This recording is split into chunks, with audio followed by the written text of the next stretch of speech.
우리 모두가 행복한 나라를 만들고 싶다라고 했거든요. 이 말은 어떤 뜻입니까? 저는 경쟁을 장려해야 한다고 생각해요. 그게 우리 모두의 성장, 우상향 성장을 가져오거든요. 그런 면에서 성장론자입니다. 성장해야 됩니다. 그런데 지금 시대에서 그냥 성장하자, 너희들은 희생해라, 이거 안 먹힙니다. 그거 동의하시겠어요? 왜 성장해야 됩니까? 왜 성장해야 되죠? 우리 모두 잘 살기 위한 것입니다. 결국 복지도 성장을 통해서 복지를 해야 하는 것이고요. 근데 저는 이제 이런 생각을 가지고 있어요. 약자 복지 얘기를 많이 하잖아요. 저는 약자 복지라는 개념에는 그렇게 수긍하지 않습니다. 모두를 위한 복지여야 해요. 약자 복지만 강조하면 약자인 분들도 별로 기분 안 좋으시고, 그리고 복지라는 것 자체가 우리 모두를 얘기하는 거잖아요. 그런 면에서 제가 우리 모두를 말하는 것이 모두를 위한 복지를 해야 되고, 그러기 위해서 성장한다는 그런 어떤 목표의식을 공유하는 것이, 그러니까 성장의 목표가 그냥 대기업이 더 잘 살아지고 그냥 어디 TV 나갈 때 우리나라에 대해서 기분이 좀 좋은 느낌을 갖고, 이게 아니잖아요. 그 성장을 해서 우리 모두가 잘 살기를 바라는 거 아닙니까? 그 목표를 저는 복지로 같이 묶어야 된다고 생각해요. 성장은 복지를 위한 도구이기도 합니다. 그리고 복지는 성장의 목표이기도 하고요. 그런 차원에서 복지만 생각해서 그냥 다 나눠 갖자. 주로 민주당이 그렇게 얘기하죠. 그러면 나라가 어떻게 되겠어요? 그런데 성장의 이유는 지속 가능한 복지를 위한 겁니다. 그런 목표의식을 공유하는 것이 저희가 지금 AX 시대에서 우리가 한데 뭉쳐서 앞으로 나아갈 수 있는 좋은 동기가 될 수 있을 거라고 생각해요. 그런 차원에서 말씀드린 겁니다. 제가 이해한 바로는 이제 성장과 복지가 선순환하는 구조를 만들겠다. 그리고 지금까지 우리가 성장 이야기를 계속 했는데, 사실 성장의 목표가 무엇이냐라고 했을 때 마땅한 대답을 내놓기가 어려웠거든요. 그 목표는 복지를 위한 성장이고, 또 성장을 견인하는 복지여야 한다. 우리 모두가 행복한, 잘 사는 나라가 돼야 한다라는 뜻으로 이해를 했는데, 근데 최근에 제가 좀 이상한 현상을 하나 목격했습니다. 2월 한 중순쯤이었던가요? 갑자기 이재명 대표가 중도 보수 이런 얘기를 했어요. 중도 보수 얘기하면서 성장해야 된다 이런 얘기 하다가 이 대표님이 나타나고 나서 그 얘기 안 해요, 지금은. 이거 왜 그런 거라고 보십니까? 중도, 보수든 뭐든 하라고 말씀드리고 싶어요. 잘 되면 좋죠. 그런데 그렇게 얘기하고 빠지지 말고 논의의 틀로 올라오십시오. 제가 얼마 전에 상속세를 말씀드렸죠. 우리 보수는 항상 세금 문제가 나오면 부자 감세의 틀에 묶입니다. 저는 상속세를 낮추자는 것이 부자 감세 얘기하는 것이 아니에요. 왜냐하면 예를 들어서 보면 상속세는 원래 진짜 부자, 찐 부자들만 내는 세금으로 만들어진 거예요. 그런데 30년 동안 그 기준을 한 번도 안 바꿨어요. 30년 동안 집값이 얼마나 올랐으며 물가가 얼마나 올랐고 성장이 얼마나 됐습니까? 그런데 그 기준 그대로 가요. 그러니까 당초에 이 세금을 만들 때의 입법자들이 생각해온 것과 다르게 원래는 상속세를 안 내야 될 만한 사람들이 세금을 걱정하는 일이 많아진 거예요. 이 부분은 개선해야 되지 않겠습니까?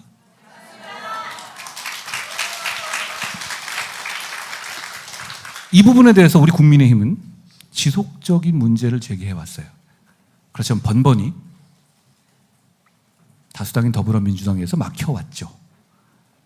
그랬다가 지금 이재명 대표께서 상속세 얘기를 던졌어요. 18억, 마포 이런 데 생각하고, 그분 계산이 빠르잖아요. 이렇게 하면 표가 어떻게 없다 이렇게 생각하시는 것 같은데, 좋습니다. 그러면 정확한 입장을 가지고 논의하고, 그리고 논의해서 결론을 내버리자고 말씀드리고 싶어요. 내가 뭐다, 나는 뭐다라고 자기를 규정할 게 아니라 그냥 진심을 보이고 실천하면 되는 겁니다. 저는 그걸 그렇게 비아냥거리고 싶지는 않습니다. 중도 보수, 제가 지향하는 바입니다. 당당히 나오셔서 좋은 정책을 만들어내자는 말씀을 드립니다. 근데 이미 한번 치고 이렇게 빠지신 것 같아요. 네.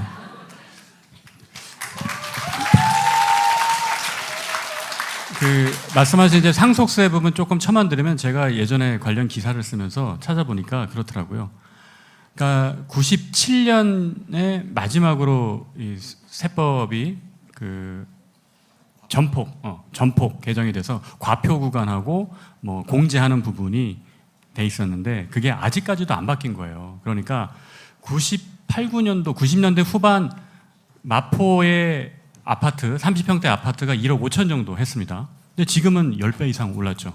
그런데 그때 과표 구간이랑 똑같은 겁니다. 그러니까 90년대에는 부모님이 살다가 돌아가시면 그 집을 물려받으면서 뭐 상속세 낼 일이 없었는데 지금은 많이 내야 되는 거잖아요. 그러니까 그런 부분들을 정상화하겠다 그런 취지인 거죠. 그러니까 이런 거 할 때 우리 보수의 정치는 시스템을 중시해야 되니까 저는 그걸 봤거든요. 혹시 근데 만약에 우리가 재원으로 세금으로 걷어들이는 세금 수입 중에서 국가 입장에서 이 상속세가 차지하는 비중이 엄청 크다. 그러면 사실 우리가 그렇게 팍팍 깎아버리면 포퓰리즘일 수 있어요. 그 돈 다 어떻게 하라고.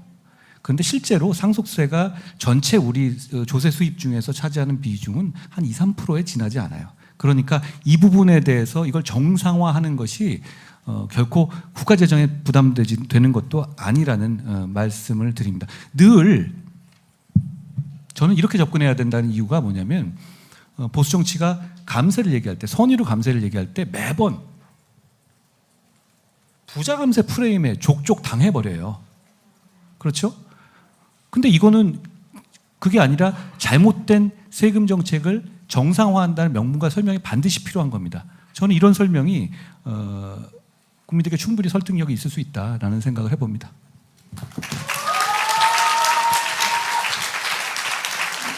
말씀하셨던 내용 중에 가장 와닿았던 것은 상속세의 원래 취지가 이제 진짜 부자들한테 걷는 거였다. 그러나 지난 30년 가까운 시간 동안 뭐 과표와 공제 이런 부분들을 우리가 손을 안 대다 보니까 지금은 일반 중산층들도 세금을 내야 되는 그런 상황에 처했고 그래서 정상화라는 표현이 되게 와닿았던 것 같아요. 정상화를 해야 된다라는 말씀을 해주셨고 그리고 앞서서 이제 복지정책 얘기해 주셨는데 아마 여러분 다 아실 거예요. 책에 보면은 되게 요즘 말로 하면 신박한 아이디어가 있어요.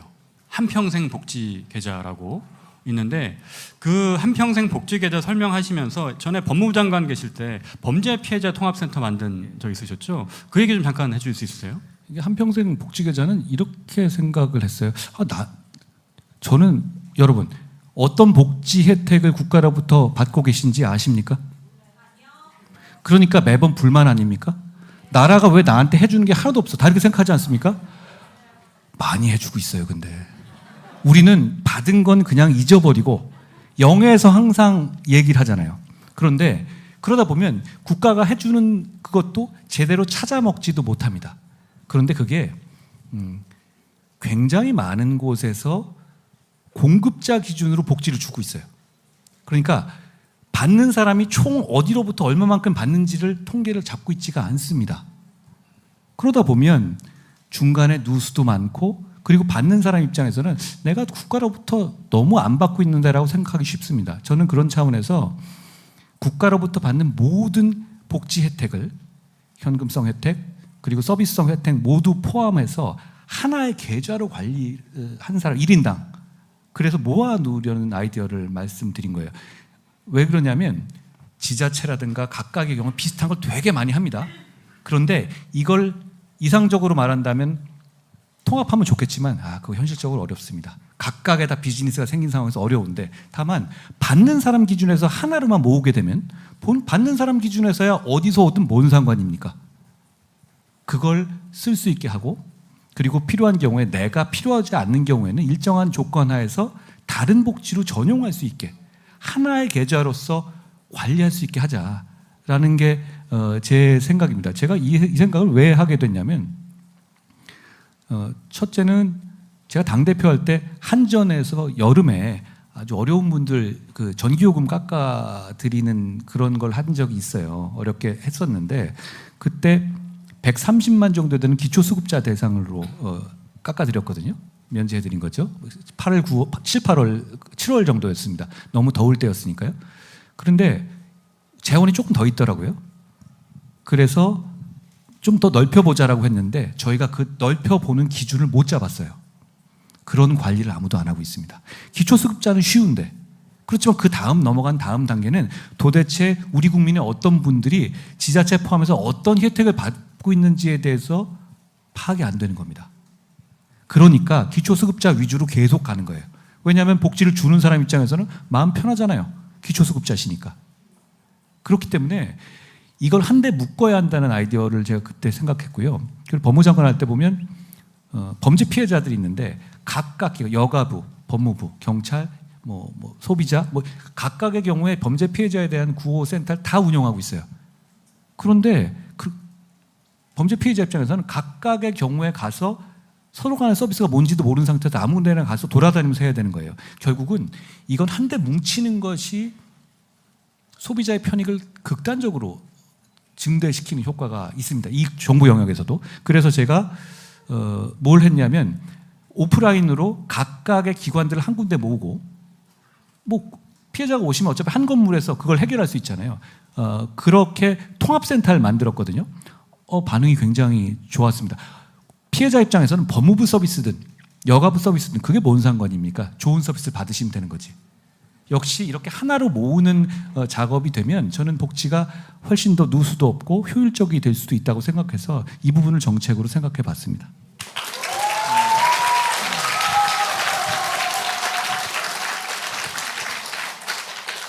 저는 한평생 복지 계좌를 듣고 어떤 생각이 들었냐면 보수의 현실적인 설득력 있는 복지 정책은 이런 거구나 느꼈어요. 왜냐하면 우리가 복지 정책이라고 하면 그냥 무조건 세금에서 퍼주는 그런 생각을 하게 되는데 말씀하신 이 정책은 지금 있는 재원을 가지고도 제도를 효율화해서 각각의 수혜자들이 받는 혜택을 최대화하는 거잖아요. 그래서 복지 재원은 막 퍼주지 않더라도 각각이 느끼는 복지 혜택은 크게 가져가는 이런 부분이 저는 상당히 좀 경쟁력 있는 거 아닌가라는 생각을 했습니다. 자, 그리고 이제 오늘 대담에서는 이제 마지막 질문인데요. 책에서도 보면 이제 AI 이야기를 쭉 하셨는데 흥미로웠던 점은 저도 이제 책에서 저를 미래학자라고 전 소개를 했는데요.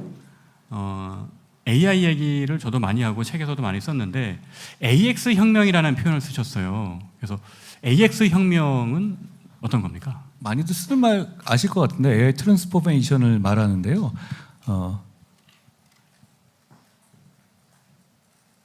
우리가 지금 여기에는 숟가락 얹어야 됩니다.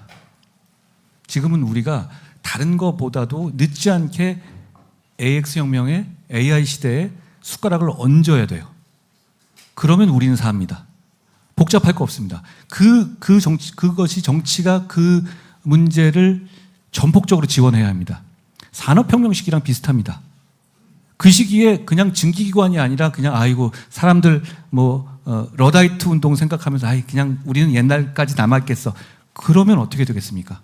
그럼 우리 미래가 없습니다. 지금은 분명히 결단해야 될 때라고 생각합니다. 그 결단에 대해서 여러분이 지지해 주십시오. 이 길은 분명히 맞거든요. 애매한 거면 이렇게 안 해도 돼요. 지금은 AI 시대에 우리가 대한민국이 올라타야 합니다. 그 과정에 대해서 정부가 그리고 정치가 움직이는 점을 지원해 주십시오. 그건 우리의 살 길입니다. 얼마 전에 이재명 대표가 제가 이 대표 얘기 잘 안 하려고 그랬는데요. 엔비디아 같은 기업을 해서 30% 얘기를 했었는데요. 그러면 엔비디아 같은 기업이 왜 여기서 나옵니까? 그렇지 않습니까? 그리고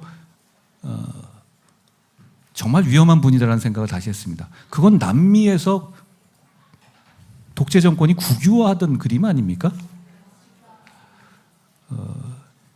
정반대로 가야 합니다. 이 대표가 말하는 국부펀드가 투자할 수도 있습니다. 그건 투자의 영역이죠. 그렇지 않습니까? AI 시대의 혁신은 혁신가들의 혁신을 지원하는 겁니다. 혁신이 성공할 경우에 30%를 갖고 오겠다라고 얘기한다? 그럼 누가 그걸 하겠어요? 우리가 AI 시대와 반도체 시대를 준비하는 데 있어서 정부 영역이 할 것은 이런 겁니다. 전력 체제를 갖추는 거예요. 지금 대만은 TSMC가 있지만 정전이 됩니다. 원자력이 없거든요. 우리 원자력 갖고 있잖아요. 전기 충분합니다. 충분합니까? 전력망이 제대로 갖춰져 있지 않아요.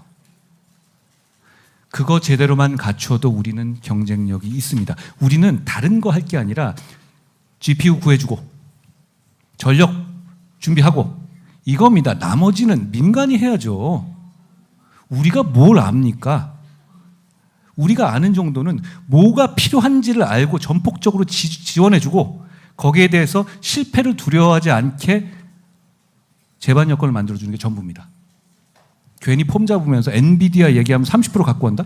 아니 그럼 그 동네 창피한 일 아닙니까? 여러분 그참에 전 이 얘기도 드리고 싶어요. 우리의 전력 정책에 있어서 저는 아리백을 폐기해야 된다고 생각해요. 다소 도발적으로 들릴지 모르겠습니다만 지금 이재명 대표나 민주당은 자꾸 풍력이니 뭐니 기후 얘기하잖아요. 우리나라에 맞지 않습니다. 우리나라는 동서로 긴 나라가 아니에요. 우리나라에 맞지 않아요. 그리고 그런 이 신재생 에너지 같은 경우는 덕커브라고 해가지고 내내 발전이 되는 게 아니라 일정한 시간은 안 돼요. 일정한 시간에 되지 않고 그러면 결국은 그걸로 인해 가지고 제한이 되는 부분이 너무 많이 있습니다. 그리고 송전성의 문제도 만들어지다. 그런 결국 저는 그러니까 지금 트럼프 시대는 결국 이런 거 아닙니까? 트럼프가 대통령이 된 이유는 뭡니까? 저는 핵심은 이거라고 봐요. 물가가 너무 높았잖아요. 그런데 우리는 신재생에너지 아니라 있는 화석 연료 다 캐서 그걸로 에너지 가격 낮춰서 물가 잡겠다. 이 얘기가 먹힌 겁니다. 그 말에 전적으로 동의한다는 뜻이 아니라 지금 시대의 추세가 그렇다는 겁니다. 미국에서 다시 3마일스 원전, 옛날에 문제가 있었던 원전도 다시 살리고 있지 않습니까? 우리는 지금 현실 세계에 살고 있어요. 현실 세계의 세계적인 트렌드에 맞춰서 제대로 된 전력, 그러니까 AI 시대와 반도체 시대를 제대로 지원할 수 있는 전력 체제를 갖춰야 한다라는 말씀드립니다. 물론 신재생 에너지 문제는 저는 산업 차원에서는 당연히 장려해야 된다고 생각해요. 그렇지만 그 신재생 에너지의 비중을 늘려서 AI 시대와 반도체 시대를 준비한다? 그건 허황된 소리입니다. 그래서는 안 됩니다. 그래서는 우리가 이 AI 시대, AX 시대에 숟가락을 얹을 수가 없습니다. 저는 아직도 이재명 대표가 그분이 이제 아리백을 좋아하시잖아요. 아직도 아리백 얘기하고 싶은 건지 묻고 싶어요. 그거 지금 미국에서도 지금 안 합니다. 왜냐하면 왜 안 하겠습니까? AX 시대, 반도체 시대에 그런 논리로는 뒤처질 수밖에 없기 때문이죠. 이 말씀 드립니다.